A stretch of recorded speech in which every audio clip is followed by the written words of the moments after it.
উপস্থিতি আপনারা ইতিমধ্যে সোশ্যাল মিডিয়া এবং ইলেকট্রনিক মিডিয়ার মাধ্যমে অবগত হয়েছেন যে আমাদের জুলাই আগস্টের বীর যোদ্ধাদের উপর গোপালগঞ্জে ফ্যাসিস্ট আওয়ামী লীগের নিষিদ্ধ ঘোষিত সংগঠন ছাত্রলীগ এবং তার দোসররা ন্যাক্কারজনক হামলা করেছে।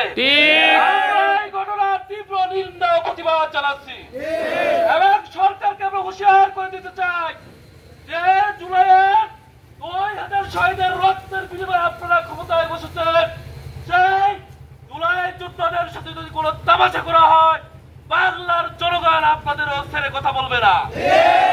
সম্মানিত উপস্থিতি, বাংলাদেশ জামাত ইসলামীর যে 7 দফা আহ্বান, সেই 7 দফা আহ্বান যদি বাস্তবায়িত হয় তাহলে বাংলাদেশ এবং আমাদের জাতি স্বৈরাচার মুক্ত হবে। যে খুন, যে জুলুম, সেটার সঠিক বিচার পাবে।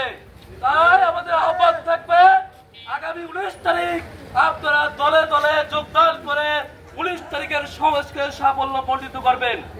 সংগ্রামী উপস্থিতি, এই পর্যায়ে আপনাদের সামনে বক্তব্য রাখবেন বাংলাদেশ জামাত ইসলামীর সাভার উপজেলার সম্মানিত সহকারী সেক্রেটারি মজলুম জননেতা মাওলানা আব্দুর রহিম।